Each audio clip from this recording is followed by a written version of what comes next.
Hello दोस्तों, मार्च महीना IPO से भरा हुआ है। एक और आईपीओ आ रहा है एमटीआर टेक्नोलॉजीज आईपीओ के बाद, वो है इजी ट्रिप गो आईपीओ।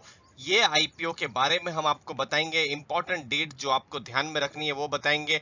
एंकर लिस्ट भी आ चुकी है, मतलब कौन से जो बड़े इन्वेस्टर्स हैं जिन्होंने इस आईपीओ में अप्लाई किया है वो है, और क्या लिस्टिंग गेन आप यहां एक्सपेक्ट कर सकते हैं। तो उसके लिए जो ग्रे मार्केट प्राइस है या जो डब्बा भाव है, ये सब चीजें दोस्तों डिटेल में इस वीडियो में हमने डिस्कस की है दोस्तों, तो लास्ट तक बने रहिए, कोई इंपॉर्टेंट इंफॉर्मेशन छूट ना जाए।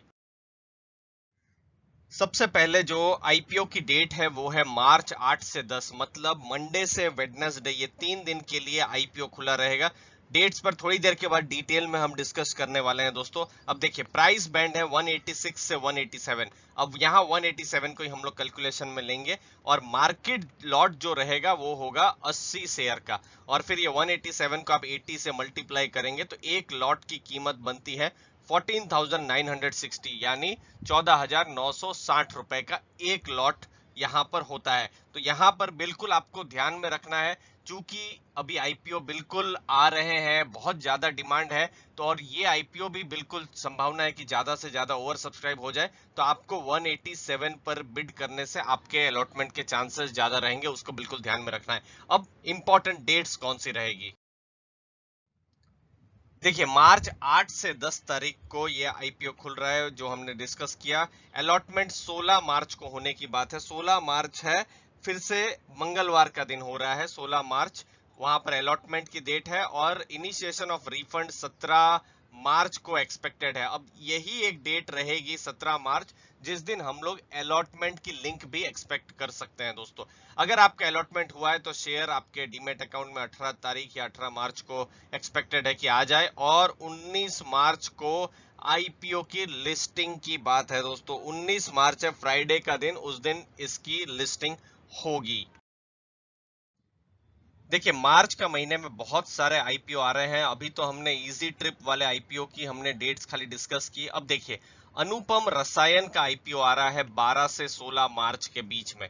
फिर देखिए, क्राफ्ट्समैन ऑटोमेशन, लक्ष्मी ऑर्गेनिक, ये दो आईपीओ आ रहे हैं 15 से 17 तारीख के बीच में। अब दोस्तों यहां आपको ध्यान रखना है, जैसे अनुपम रसायन का आईपीओ है, तो उस समय में अगर आपका अलॉटमेंट हुआ तो ठीक है, अगर अलॉटमेंट नहीं होता है इजी ट्रिप आईपीओ में, तो फिर पैसा जो है ब्लॉक स्टेट में ही रहेगा, तो उस हिसाब से आपको प्लानिंग करनी है। यहाँ पर 17 मार्च की डेट बताई जा रही है, आखिरी दिन, तो वो ब्लॉक अनब्लॉक तो बहुत सारे इश्यूज भी आ जाते हैं, कुछ बैंक अनब्लॉक जल्दी कर देती है, कुछ अनब्लॉक नहीं कर पाती है, क्योंकि जो हमने देखा कि 17 तारीख को एक्सपेक्टेड है कि अनब्लॉकिंग हो जाए। तो ये चीज को आपको ध्यान में रखना है, 3 आईपीओ बिल्कुल है।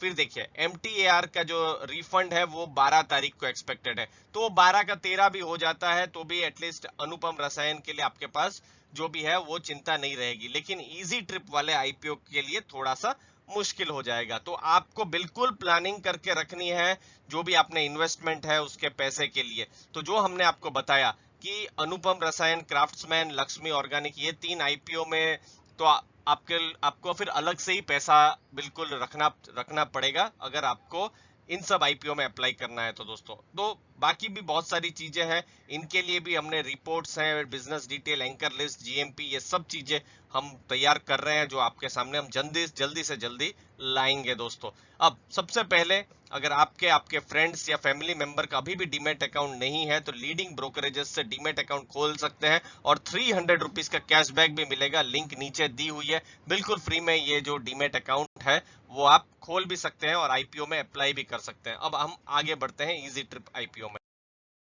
आईपीओ दोस्तों 510 करोड़ का है, बहुत बड़ा आईपीओ नहीं होने वाला है, और इसका कंपटीशन किसी भी लिस्टेड पीयर्स के साथ नहीं है। और देखिए, यात्रा, क्लियर ट्रिप, ये सब कंपनियां हैं जो कंपटीटर्स है इसकी, लेकिन ये सब कंपनियां लिस्टेड नहीं है। मार्केट कैप 2000 करोड़ के आसपास होगा जब भी ये लिस्टिंग होगी, जो कि अर्निंग का 10 to 12 टाइम्स है दोस्तों। अब ट्रैवल एंड टूरिज्म इंडस्ट्री आपको पता ही है, इस पेंडेमिक के कारण बहुत ज्यादा उन पे इम्पैक्ट हुआ है, क्योंकि एक तरीके से 2-3 महीने के लिए तो बिल्कुल, वो भी समर की जो सीजन होती है वहां पर कुछ बिजनेस हुआ ही नहीं है। लेकिन फाइनेंशियल ईयर 20, मतलब 2019-20 के साल की बात कर रहे हैं, रिटर्न ऑन इक्विटी इसकी 39% थी, रिटर्न ऑन कैपिटल एम्प्लॉयड 58% था। फाइनेंशियल ईयर 21 के डेटा अभी भी एक्सपेक्टेड है, और कंपनी का हम देख सकते हैं कि प्रॉफिट पिछले 3 सालों में ये बिल्कुल कॉन्सिस्टेंटली जनरेट भी कर रही है। दोस्तों कोई भी आईपीओ आता है तो लोग जीएमपी पर फोकस करते हैं, लिस्टिंग गेन पर फोकस करते हैं, लेकिन हम लिस्टिंग गेन के साथ साथ एंकर लिस्ट को भी देखते हैं दोस्तों। अब देखिए बहुत बड़ी एंकर लिस्ट मतलब क्या है? ये जो बड़े इन्वेस्टर्स होते हैं, ये 30 दिन के लिए भी इनका पैसा ब्लॉक रहता है। देखिए आप और हम, हमारा अलॉटमेंट हुआ तो हम शायद निकल भी सकते हैं जिस दिन हमको प्रॉफिट मिले या जिस दिन लिस्टिंग होती है, लेकिन इनको तो 30 दिन का बिल्कुल एक तरीके से लॉक इन होता है दोस्तों। और यहाँ पर कुछ बड़े नाम है, एचएसबीसी ग्लोबल है, नोमुरा है, फिर भारत में देखिए कुछ म्यूचुअल फंड है, टाटा फ्लेक्सी कैप है, आईसीआईसीआई प्रूडेंशियल टेक्नोलॉजी फंड है, निपॉन इंडिया स्मॉल है, फिर देखिए कुछ इंश्योरेंस कंपनीज है, एचडीएफसी लाइफ है, आदित्य बिरला सन लाइफ है, फिर बजाज एलियांस लाइफ है। तो इन सब ने यहाँ पर अप्लाई किया हुआ है। टोटल 7 म्यूचुअल फंड और 26 स्कीम्स ने यहाँ पर अप्लाई किया है। तो ओवरऑल ये डिसेंट एंकर लिस्ट है, बहुत अच्छी। हम इसलिए भी नहीं बोलेंगे क्योंकि अभी 600 करोड़ का एक आईपीओ आया है, एमटीआर टेक्नोलॉजीज का आईपीओ, जहां पर और ज्यादा मतलब 10 म्यूचुअल फंड और 39 स्कीम्स थी। लेकिन हिरनबा आईपीओ आया था तो वहां पर खाली 3 म्यूचुअल फंड्स थे। तो उसके हिसाब से हम देखें तो ये अच्छा खासा यहाँ पर भी एंकर लिस्ट है। तो ये लोग एंकर लिस्ट अपना लॉन्ग टर्म जरूर सोचते हैं और एसेट एलोकेशन भी फोकस करते हैं दोस्तों, जो हम हर वीडियो में फोकस में बताते हैं दोस्तों। लास्ट में आ जाते हैं लिस्टिंग गेन। बहुत ही जबरदस्त लिस्टिंग गेन होने वाला है। ग्रे मार्केट प्राइस या डब्बा भाव बहुत ही गर्म है, 70-75% का आराम से लिस्टिंग गेन की पूरी संभावना बताई जा रही है। लेकिन ये आज का ग्रे मार्केट प्राइस है। देखिए मार्केट, ये 19 तारीख को इसकी लिस्टिंग होनी है, जो कि 8-10 दिन से ज्यादा का यहाँ पर दूरी है। मार्केट में अगर कुछ ये बॉन्ड डील्स के कारण कुछ पैनिक आता है तो फिर ये ग्रे मार्केट प्राइस नीचे जा सकती है। मुझे याद आता है पिछले साल का मार्च 2020, जहां पर एसबीआई कार्ड्स का आईपीओ में हम लोग 30% 25% का हम लोग एक्सपेक्ट कर रहे थे कि प्रॉफिट होगा, और वहां हमको 10% का डिस्काउंट हो गया था, नेगेटिव हो गया था। तो इक्विटी मार्केट है, इक्विटी मार्केट के रिस्क को हमेशा समझना ही है। लेकिन फिलहाल जो डेटा बता रहे हैं, डेटा के हिसाब से अच्छी खासी लिस्टिंग गेन की बात है। लेकिन इसका मूवमेंट हम ट्रैक करते रहेंगे, आपके पास हम लेटेस्ट मूवमेंट आपको हम बताते रहेंगे। हमने एंकर लिस्ट पर फोकस किया, अच्छी खासी एंकर लिस्ट है, लेकिन रिसर्च रिपोर्ट अभी और आनी बाकी है। रिसर्च रिपोर्ट एक्सपेक्टेड है सोमवार या मंगलवार को आ जाएगी, यानी 8 तारीख को, 8 तारीख तक आ जानी चाहिए, जहां पर हमको और ज्यादा डिटेल में पता चलेगा कि आईपीओ में सब्सक्राइब करना चाहिए या नहीं। दोस्तों उम्मीद है आपको वैल्यू मिली होगी, नया कुछ सीखने को मिला होगा।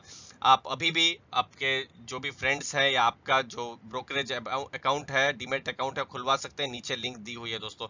धन्यवाद आपके समय के लिए, कीमती समय के लिए दोस्तों। Thank you very much.